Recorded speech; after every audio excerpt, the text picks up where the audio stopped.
எப்படி நாம் தொழுகையை கடமையாக நினைக்கின்றோமோ, நோன்பை நாம் வழக்கமாக கருதுகின்றோமோ, ஜகாத்தை நாம் எப்படி இபாதத்தாக செய்கின்றோமோ, அதே போன்றுதான் இந்த துஆவையும் நாம் ஒரு இபாதத்தாக கருத வேண்டும். அதை ஒரு கடமையாகவே நாம் பார்க்க வேண்டும் என்று அல்லாஹ்வுடைய திருத்தூதர் நாயகம் ஸல்லல்லாஹு அலைஹி வஸல்லம் அவர்கள் நமக்கு சொல்லித் தருகிறார்கள். அத்துஆ வல் இபாதா, துஆ என்பது ஒரு வணக்கம், அது ஒரு இபாதத் என்று அல்லாஹ்வுடைய திருத்தூதர் ஸல்லல்லாஹு அலைஹி வஸல்லம் சொல்லிவிட்டு கூட ஒரு ஆயத்தை அவர்கள் ஓதி காட்டுகின்றார்கள்.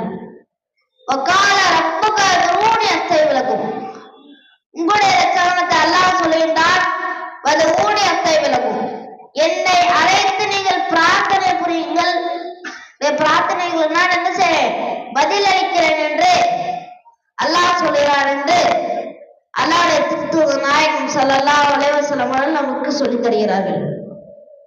கண்ணியத்துக்குரிய எல்லாம் அல்லாஹ் நல்லடியார்களே, இன்னொரு விஷயம் என்னவென்று கேட்டால், நாம் மனிதரிடத்தில் ஏதாவது ஒன்று கேட்டால் மனிதர்கள் கோபப்படுவார்கள். ஆனால் அதே நேரத்தில் அல்லாஹ்விடத்தில் கேட்கவில்லை என்று சொன்னால் அல்லாஹ் கோபப்படுகிறார் என்று அல்லாஹ்வுடைய திருத்தூதர் நாயகம் ஸல்லல்லாஹு அலைஹி வஸல்லம் சொல்வார்கள்.